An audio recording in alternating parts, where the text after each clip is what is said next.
عمران خان د سچ سړی دی په سچ باندې ولاړ دی په سچ خبرې کولې په سچ دا څومره سہولتونه وکړو د کینسر هسپتال کم طلاق جوړ کړی.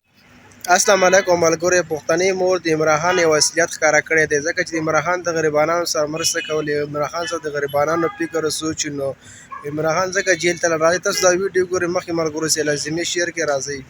عمران خان د سچ سړی دی په سچ باندې ولاړ دی په سچ خبرې کولې په سچ دا څومره سہولتونه وکړو د کینسر هسپتال کم طلاق جوړ کړ. کې دماکه شوه کم یو دلالاړو وی چې طلاق چې ماشومانو د ناویانې کونډې شوې کم سړی راغی کم ډله ووې چې ورګه موږ به لاړ شو او موږ به د دې خلکو یو دغه وکړو خو دا د نواز شریف او د شهباز شریف کار و.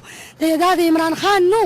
عمران خان د سچ سړی دی په سچ باندې ولاړ دی په سچ خبرې کولې په سچ دا څومره سہولتونه وکړو د کینسر هسپتال کم طلاق جوړ کړی. کم ته اوس د کینسر هسپتال کې دماکه شوه کم یو دلالاړو وی چې طلاق چې ماشومانو د ناویانې کونډې شوې کم سړی راغی کم ډله ووې چې ورګه موږ به لاړ شو او موږ به د دې خلکو یو دغه وکړو خو دا د نواز شریف او د شهباز شریف کار و. دا د عمران خان نو. عمران خان د سچ سړی دی په سچ باندې ولاړ دی په سچ خبرې کولې په سچ دا څومره سہولتونه وکړو د کینسر هسپتال کم طلاق جوړ کړی. کم ته اوس د کینسر هسپتال جوړ کړ. دا خبرې واورېدې. پښتني مور د دې فریاد کړی د عمران خان د غریبانو سره مرسته کوله. عمران خان سره د غریب سوچ او فکر و. عمران خان ځکه جیل ته لاړ.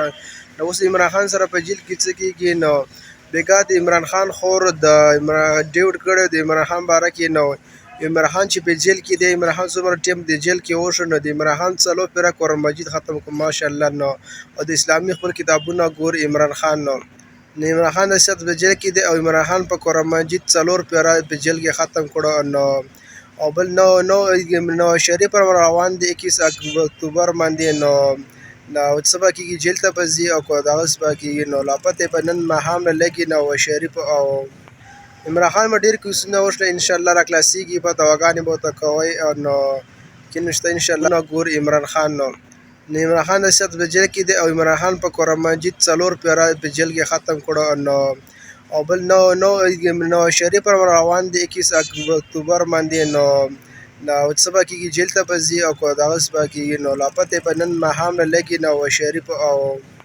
عمران خان به ډېر کیسونه وشله انشاءالله را خلاصېږي به دواګانې به ورته کوئ او نو کې نشته انشاءالله را خلاص شي. د عمران خان سره د خپل عوامو خپل سوچ او فکر نو ښه لیډر نو ښه انسان څوک چېرته پرېږدي نو د ویډیو کتلو ډېره مهرباني. مخکې ملګرو سره لازمي شیر کړئ که زموږ یوټیوب چینل سبسکرایب کړی هغه یې سبسکرایب کړئ. فیسبوک پیج سره هم فالو کړئ او د ویډیو کتلو ډېره مهرباني. والسلام.